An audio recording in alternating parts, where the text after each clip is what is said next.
હું તો ખાતી હતી એટલું જ ખાઉં છું, ડાયટમાં કોઈ ફેરફાર નથી. ખૂબ વોકિંગ કરું છું, ખૂબ એક્સરસાઇઝ કરું છું, તો વજન કેમ ઉતરતું નથી?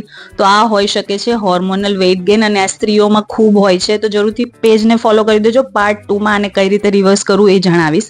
પાર્ટ 1માં આપણે જાણીશું હોર્મોનલ વેઇટ ગેઇન એટલે શું અને શેના લીધે થાય છે.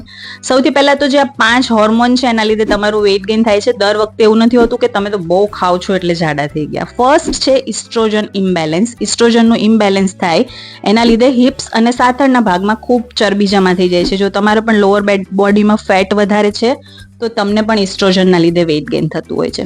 સેકન્ડ છે ઇન્સ્યુલિન ઇરેઝિસ્ટન્સી. એના લીધે શું થાય છે, ટમી એરિયામાં એકદમ જ ફેટ જમા થઈ જાય છે, બેલી એરિયામાં. અહીંયાથી ચરબી ઉતારવી ખૂબ અઘરી થઈ જાય છે. થર્ડ છે લેપ્ટિન અને ગ્રેલિન, જેને હંગર હોર્મોન કહેવામાં આવે છે, એમાં ઇમ્બેલેન્સ થઈ જાય તો તમે ઓવર ઇટિંગ કરો છો, તમને સેટિટી ફીલ નથી થતી, એના લીધે તમને વધારે ખાવાનું મન થાય છે અને ઇવેન્ચ્યુઅલી તમારું વેઇટ ગેઇન થાય છે. ફોર્થ છે કોર્ટિઝોલ, જેને સ્ટ્રેસ હોર્મોન કહેવાય છે. આ જ્યારે વધી જાય છે ત્યારે ક્રેવિંગ્સ થાય છે, ગળ્યું ખાવાનું, ચરબીવાળું ખાવાનું મન થાય છે અને વેઇટ ગેઇન થાય છે.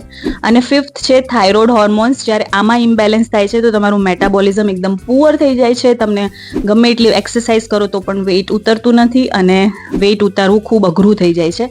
તો આ બધા કારણો હોય તો તમને હોર્મોનલ વેઇટ ગેઇન કહી શકાય. માત્ર ફૂડના લીધે જાડા થઈ જવાય એવું નથી હોતું. પાર્ટ 2 માટે જરૂરથી ફોલો કરી દેજો.